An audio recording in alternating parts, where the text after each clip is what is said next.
Good morning student. पिछले lecture में हमने देखा कि बायो इंस्ट्रूमेंटेशन होता क्या है, उसके बेसिक कंसेप्ट क्या होते हैं, उसमें हमने क्या क्या हमको उसमें पढ़ना है या वो किससे रिलेटेड होता है, उसकी हिस्ट्री क्या है, ये हमने पिछले लेक्चर में पढ़ा था। इस लेक्चर में हम पढ़ेंगे अब क्रिश्चॉफ्स लॉ। क्रिश्चॉफ्स ने दो हमें लॉ दिए थे, एक क्रिश्चॉफ करंट लॉ और एक क्रिश्चॉफ का वोल्टेज लॉ। ओके, तो पिछले लेक्चर में हमने ये देखा था, आपको याद होगा कि चार्ज क्या होता है, करंट क्या होता है ना। बेसिक कंसेप्ट हमने वहाँ पे देखे थे। अभी हमें उसी बेसिक कंसेप्ट से आगे का एक पार्ट है कंसेप्ट का, क्रिश्चॉफ लॉ। ओके, क्रिश्चॉफ करंट लॉ और क्रिश्चॉफ वोल्टेज लॉ। अब ये लॉ किस काम के हैं, किसके लिए बनाए गए? तो एक्चुअली कोई भी इलेक्ट्रिक सर्किट हो, उसके अंदर कितना करंट है या कितना वोल्टेज है, ये नापने के लिए क्रिश्चॉफ ने हमें दो लॉ दिए थे। इसीलिए क्रिश्चॉफ लॉ यूज़ करके हम क्या करते हैं, हर एक सर्किट का हम करंट या वोल्टेज उससे यूज़ करके निकाल सकते हैं। ओके, तो first we saw Kirchhoff current law. Okay, Kirchhoff का करंट लॉ सीखना। अभी हमें क्रिश्चॉफ का करंट लॉ देखना है, तो हमें पहले क्रिश्चॉफ के करंट लॉ के स्टेटमेंट को समझना होगा, तभी हमको वो लॉ समझ में आएगा। तो देखो इसका स्टेटमेंट क्या है। It state that the algebraic sum of all currents it state that the algebraic sum of all currents entering और leaving a junction is equal to zero. मतलब उसने क्या कहा है कि किसी भी एक जंक्शन पे आने वाले सभी करंट, आने वाले और जाने वाले, उसका अलजेब्रिक सम क्या होगा, ज़ीरो होगा। ओके, अभी हम इसको जान लेते हैं एक छोटे से एग्जाम्पल के ज़रिए। ओके, पर उसके पहले हमें ये जानना होगा कि जंक्शन क्या होता है। ओके, तो जंक्शन क्या होता है रिलेटेड, कोई एक ऐसा आपको आपने कभी रेलवे स्टेशन पे सुना होगा कि मुंबई जंक्शन, पुणे जंक्शन। तो जंक्शन क्या है कि ऑल इंडिया से वहाँ क्या आती है, ट्रेनें आती है और ट्रेनें वहाँ से चली भी जाती है ना। इसे जंक्शन कहते हैं। कि ऐसा कोई स्टेशन पे आती है क्या, जैसे केरल से आई आई या मुंबई से वापस गई, ऐसा तो नहीं ना स्टेशन पे। हाँ, तो जंक्शन किसे बोलते हैं, जिसे हर अलग अलग जगह से ट्रेनें वहाँ पे आती है और वहाँ से जाती हुए, उसे क्या कहते हैं हम, जंक्शन। और इसे क्रिश्चियन करंट लॉ को हम जंक्शन रूल भी कहते हैं। ये आपको ध्यान में रखना है, जंक्शन रूल भी इसको कहते हैं। ओके, तो इसे समझ लेते हैं अब एक एग्जाम्पल के अंदर। ओके, तो सपोज एक जंक्शन है, यहाँ से एक करंट बाहर निकलते जा रहा है, यहाँ से करंट आ रहा है, यहाँ से करंट आ रहा है, यहाँ से करंट आ रहा है, यहाँ से जा। ओके, सपोज ऐसा जान लेते हैं, उसी मान लेते हैं, इसको नाम देते हैं I1 I2 और ये इंटर कर रहा है, और ये है I3 I4 और I5। अब इसको कहते हैं ये जंक्शन से क्या कर रहा है, लीव कर रहा है। ओके, अब देखो स्टेटमेंट में कहा क्या कहा है कि state that the algebraic sum of the all current entering और लीविंग, मतलब एंटर करने वाले जितने भी करंट होंगे और यहाँ से उस जंक्शन से लीव करने वाले जितने भी करंट होंगे, उसकी अलजेब्रिक सम क्या होती है, ज़ीरो होती है। मतलब क्या, summation I is equal to zero. Summation मतलब क्या, या प्लस भी हो सकता है, माइनस भी हो सकता है। ओके, तो यहाँ पे हमें एक बात याद रखनी है कि जो इंटरिंग करंट है, ओके, इंटरिंग करंट,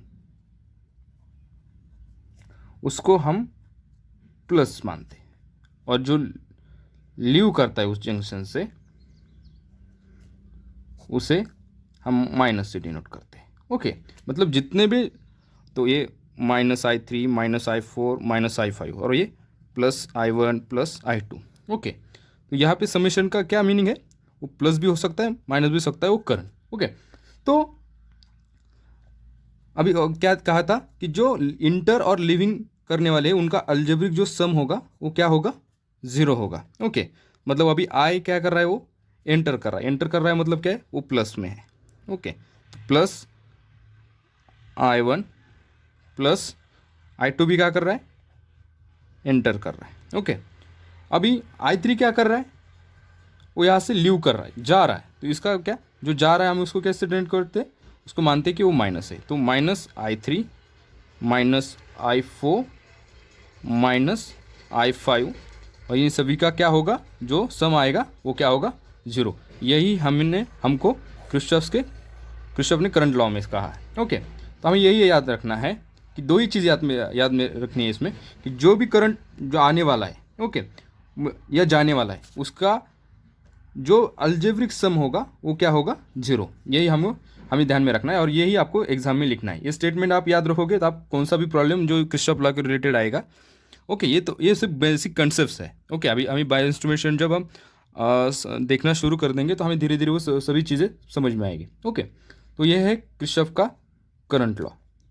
ओके, तो अभी नेक्स्ट पार्ट हम जानते हैं कि किरचॉफ का वोल्टेज लॉ क्या होता है। किरचॉफ का वोल्टेज लॉ, ओके, तो किरचॉफ का वोल्टेज लॉ क्या कहता है, देखो, it state that the algebraic sum of all voltages. Okay, तो करंट लॉ में क्या था यहाँ पे, ऑल करंट्स, तो यहाँ पे क्या है, ऑल वोल्टेजेस का मतलब यहाँ क्या, इस सेकंड लॉ को हम यूज़ करके क्या फाइंड कर सकते हैं, कोई भी सर्किट का voltage, and EMF in closed loop is equal to 0। अब ये ईएमएफ क्या होता है कि कुछ बैटरी या कुछ सेल हमने यूज़ किया है, ओके, उसका close loop is equal to 0। Okay, तो इसको हम एक एग्जाम्पल के जरिए जान लेते हैं, मतलब एक सर्किट के जरिए। ओके, तो सपोज मान लेते हैं आपके पास यहाँ पे एक रेजिस्टेंस है, ओके, आगे उसको हमने एक बैटरी को ज्वाइन किया वैसे, और मैं इस सेल को और एक यहाँ पे रेजिस्टेंस को ज्वाइन किया वैसे ही, और हमारे पास एक रेजिस्टेंस है, इसको भी एक मैंने बैटरी को ज्वाइन किया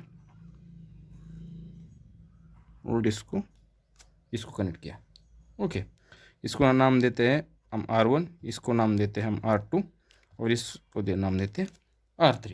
ओके, इसको नाम देते हैं इस सेल को, ये EMF का E1 है और ये EMF का E2 है, मतलब ये सेल है E1 और E2, ये सेल को दो नाम देते हैं। ओके, तो हमें एक जानना होगा कि लूप क्या होता है। सपोज देखो, कोई भी एक सर्किट है, समझ ऐसा, वहाँ से हमने एक रजिस्टर को ज्वाइन किया, ओके, और यहाँ से एक बैटरी को हमने ज्वाइन किया, अब क्लोज लूप, और ये दोनों के टर्मिनल उसके ओपन है, तो इस सर्किट को हम लूप कह सकते क्या, नहीं कह सकते। क्यों, क्योंकि उसका जो सर्किट है वो कहीं भी बंद नहीं हो चुका है। जो पूरी तरह से सर्किट बंद होता है उसे हम कहते हैं लूप। ओके, तो ये पूरी तरह से बंद है, अभी इसी वजह से हम इसे क्या कहते हैं, लूप। ओके, तो अब देखो, इस बैटरी का ये प्लस है, ये माइनस है, ये प्लस है, ये माइनस है, तो करंट किस तरफ बहेगा, जहाँ से प्लस है वहाँ से ही करंट बहेगा। तो करंट का कहाँ पे आएगा, ये I1। ओके, यहाँ से कौन सा करंट बह रहा है, देखो डायरेक्शन, ये I2। ओके, तो ये करंट क्या है, I2। ओके, तो हाँ, अब देखो, ये करंट किस डायरेक्शन से जा रहा है, इस डायरेक्शन से, तो ये कहाँ पे जाएगा, यहाँ पे। ये करंट भी किस डायरेक्शन जा रहा है, क्योंकि प्लस जिस तरफ है, जिस डायरेक्शन पे, उसी तरफ से वो करंट बहेगा। ओके, तो ये भी कहाँ पे जाएगा, यहाँ पे, तो यहाँ पे एक नया करंट क्रिएट हो जाएगा, I3। ओके, तो यहाँ इस ब्रांच पे एक नया करंट क्रिएट हो जाएगा, उसका नाम हमने क्या दिया था, I3। ओके, सो अब हम इसे नाम देते A B C D E F। Okay, तो अब हम इस किरचॉफ लॉ को इसमें अप्लाई करेंगे, तो कैसे करेंगे, देखो, अप्लाई करना है तो आपको लूप को चलाना होगा, और लूप को कैसे चलाते, जिस डायरेक्शन से करंट बह रहा है, जिस डायरेक्शन पे करंट बह रहा है उसी तरह से लूप चलता है। तो इस सेल का लूप कैसे चलेगा, इस डायरेक्शन से ऐसे चलेगा, मतलब यहाँ से यहाँ आएगा। ओके, तो लूप को कैसे चलाते हैं, देखो, सपोज लूप हम यहाँ पे चलाते ए क्यों ए, तो यहाँ से करंट निकल रहा है इस डायरेक्शन से, तो ए से कहाँ पे जा रहा है, बी से ओ, ई से ओ, एफ, और एफ से ओ ए पे आ रहा है। ओके, इसे हम कहते हैं लूप चलाना। ओके, ये ध्यान में रखना, लूप को कैसे चलाना है, जहाँ से करंट स्टार्ट होता है पॉजिटिव टर्मिनल से, उसकी जो डायरेक्शन होती है उसी डायरेक्शन से लूप चलता है। ओके, यहाँ तक आपको समझ में आया। तो अब इसको अप्लाई करेंगे, तो जिस तरीके से डायरेक्शन चल रही, तो यहाँ पे कौन सा चार्ज है, पॉजिटिव चार्ज। तो पॉजिटिव चार्ज है तो यहाँ पे करंट पे कौन सा होगा, प्लस I1, और रेजिस्टेंस कौन सा है, IR। Okay, R1। तो R1 से वो कहाँ जा रहा है, I3 पे जा रहा है। ओके, तो यहाँ पे भी करंट कौन सा है, प्लस और माइनस। यहाँ पे प्लस है तो यहाँ पे वो करंट जा रहा है, तो यहाँ प्लस आएगा, यहाँ पे माइनस आएगा, इसीलिए वजह से। तो वैसे भी ये करंट प्लस यहाँ पे आएगा, ये पहले हम यहाँ पे प्लस करेंगे, यहाँ पे माइनस करेंगे। तो अब प्लस I3 R3। अब देखो यहाँ से करंट जा रहा है ऐसे, तो यहाँ कौन सा सिंबल है, माइनस का। तो EMF क्या होगा, इस बैटरी को जाकर सर टकराएगा, तो यहाँ पे माइनस आएगा, तो minus E1 is equal to 0। यही वोल्टेज लॉ ने हमें बताया। ओके, तो वो यहाँ पे यही ध्यान में रखना है कि लूप कैसे, जिसको लूप चलाना आ गया वो सभी चीज़ें आ गए। तो अभी दूसरे सर्किट का भी हम लूप चलाएंगे, तो बी से स्टार्ट होगा क्या। तो देखो यहाँ पे सपोज बैटरी होती तो बी से स्टार्ट होता, बट यहाँ पे बैटरी नहीं है तो बी से नहीं चलेगा। ओके, तो यहाँ से कौन सा कैसे चलेगा, CBEDC, ऐसा यहाँ का लूप चलेगा। नीचे का सेल काम लेंगे तो, क्योंकि करंट यहाँ से स्टार्ट हो रहा है, तो उसकी डायरेक्शन कौन सी है, इस तरफ है, तो जिस तरफ डायरेक्शन है उसी तरफ लूप चलता है। ओके, तो ये ध्यान में रखना है, जिसको किरचॉफ का करंट लॉ कहते हैं, और इसी से हम क्या करते हैं, हर एक सर्किट का हम वोल्टेज निकाल सकते हैं। ध्यान में आया। Okay, thank you. अब दोनों लॉ को समझने के बाद हम आगे के पार्ट में जानते हैं कि रेजिस्टेंस क्या होता है।